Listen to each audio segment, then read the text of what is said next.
man who was teetering on the edge of the cliff on that one was Brad Loney. As we look at some of the countryside here in Odesa, Missouri, there's the racetrack. By the way, it's the home port of the Missouri River Queen, for those of you who are always looking for something in the tourist vein to go to when you attend these races. We'll be back here at Odesa a little later. Now, Ralph, we were talking about that tightrope that Brad Loney was walking just a few moments ago.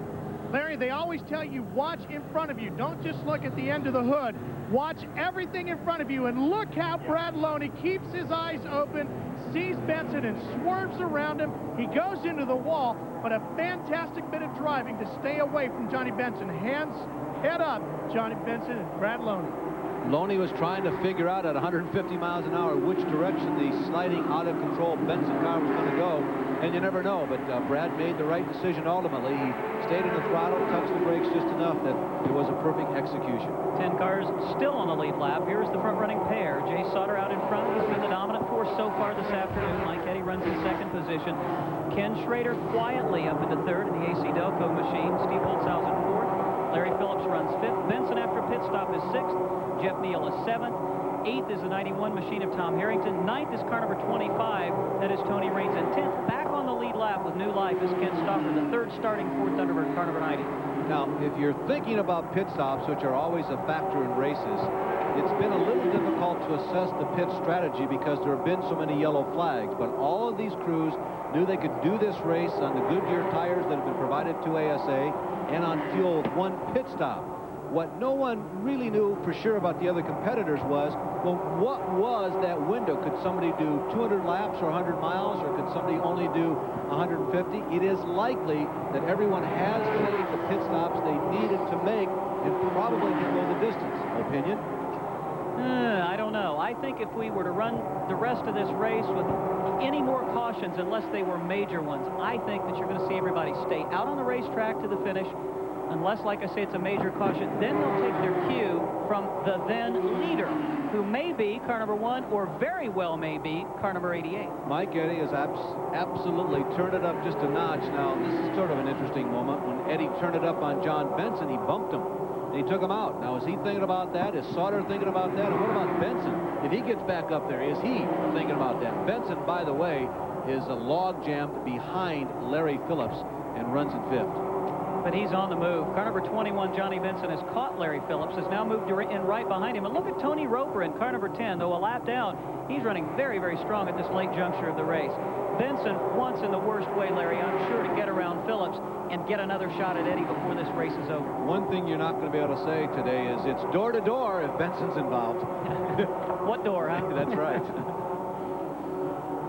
There's Larry Phillips currently in fifth position. Johnny Benson Jr. sixth, but maybe not for long. Benson is alongside as they come upon the number 37 machine of Dave Anspaugh. And I'll tell you, Benson again was flirting with the ragged edge and maybe just the half a step beyond. In the courage department, there's no laps there in that red and white car of Johnny Benson. He really stuck it in there hard. You talk to him, you'd never know that the monster lurks within. But it was proven yesterday in qualifications. He set a new track record, and we all held our breath. I mean, he tested every square inch of pavement yesterday en route to a pole position. What he's fighting right now are the years and laps, hundreds of laps that Larry Phillips has put on this racetrack. Larry is a faster, or rather, Johnny is a faster car than Phillips, but he can't get by. It's a race for position, so there's no obligation to move by, and Phillips just knows this track so well. Knows where you can drive hard, where you can take a chance, where the little dips are. He knows how to compensate for his car probably better than any other driver in this race, with the possible exception of Rick Beebe, who has not been a factor all day long. Well, now they're clear of traffic. I think you're going to see Benson again putting the heat on. May drive easily by, and into the backstretch into turn number 3, trying the high side of the racetrack, and this is not the fast way on that end of the race course. But look at that. Gives Phillips plenty of room, or maybe it's the other way around. Larry realizes that his car is not as fast, and he did choose to stay way down on the bottom, giving Johnny plenty of operating room. That's third place. That's moving around the high side. Third place, the numberless, doorless, it is a number 21 of John Benson.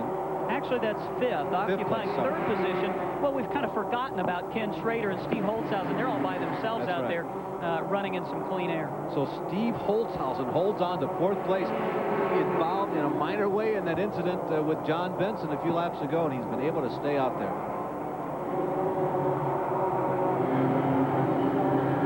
Jay Sauter, prior being involved in some lap traffic. It put just a touch of distance between himself and the second running car number 88 of Mike Eddy.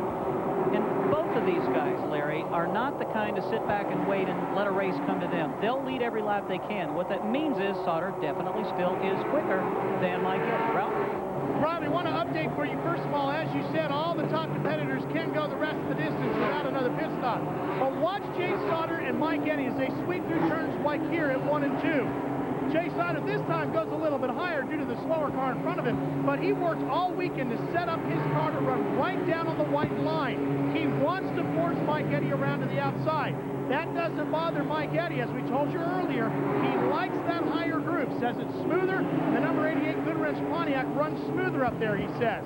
So, both cars running in their ideal line. Now we'll just have to see which one's faster. Very interesting analysis. By the way, there were 6 Oldsmobiles which entered today's race.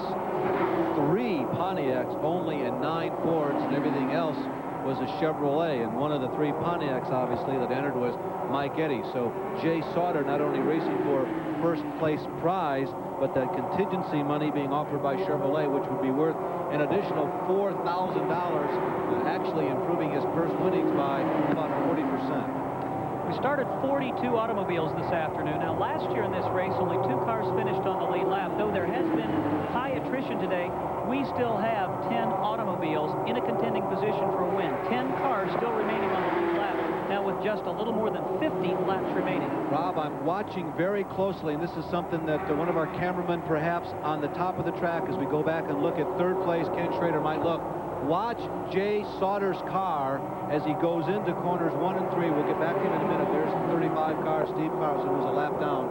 Jay Sauter's car is emitting a flash of flame whenever he gets off of the accelerator going into the corners, and it appears to be just a little more than normal. Now, whether or not that's going to be a factor in this race later on, I don't know. It may be something serious, but more often than not, something like that, Larry, is an indication that the fuel mixture is a little bit too rich, maybe a little more fuel to air than might otherwise be required to operate at peak efficiency. So let's assume for now that it's a very minor situation for Jay Sauter. When it backfires, it's visible. Very definitely. There's that third place car number 52 of Ken Schrader. He's driven the smart race of the day in that ACDelco Chevrolet. Just hanging tough, has not been a factor, has never challenged for the lead, but has somehow managed to tiptoe his way through all of the trials and troubles that have been confronted so many other drivers here this afternoon. There's just no substitute for brains. You know what I mean? They talk about some of these guys being lucky, but the guys that are lucky over and over and over again, absolutely. You know, here's one of them. Artgo champion, former Artgo champion Steve Holtzhausen, and tremendous sophomore driver. Eddy may be on the inside of Sauter, but the one position Sauter does not want him to be in. You heard Ralph talk about it earlier. Sauter decided before this race began, if I'm going to be passed, they're taking the long way around. He almost cracked the door enough for Mike Eddy, but he reeled it back in time. But Holtzhausen is running in 4th, and in 5th position now is being shown the number 35 car of Steve Carlson, another Artgo former champion. It's the battle for 5th position between car number 78, the Baker Motorsports of Wisconsin Chevrolet of Steve Holtzhausen, and Johnny Benson Jr. Benson has gotten by Larry Phillips and has put Phillips well behind him, now a full straightaway ahead of the car number 57, the Kodiak machine, but is having a great deal of difficulty getting by Holtzhausen. Even if he does get by, Benson will require at least another caution, Larry, if he's to have any shot at a top 2 or 3 finish today. Benson, we were concerned. See that left rear fender of that automobile? Remember, this isn't sheet metal. This is fiberglass configured exactly to the street-legal Chevrolet Lumina, after which it is patterned. We had a fear that perhaps that could come loose. Did you see the sparks coming up from the rear end of car number 21? So there may have been something bent or damaged in that impact that we weren't even aware of. It is definitely flapping a little more now than it was a few laps ago. We are at lap 250 laps to go. 200 of 250 are down as Jay Sauter continues to set the pace and try and hold off the veteran Mike Eddy. There is John Benson Jr. He was a front runner until being involved in a couple of incidents about 20 laps ago and has not been able to work his way back up with the 2 leading cars since that time. Meanwhile, back to the Sauter situation as we watch Steve Holtzhausen and John Benson Jr. He's been very impressive all day long. Well, Well, he really has. And as we watch this, the reason we're watching this is because, once again, Jay Sauter's put a little distance between himself and Mike Eddy. And, you know, you wonder, well, why did we go away? Because Eddie was putting on so much heat. Jay is now easing away once again.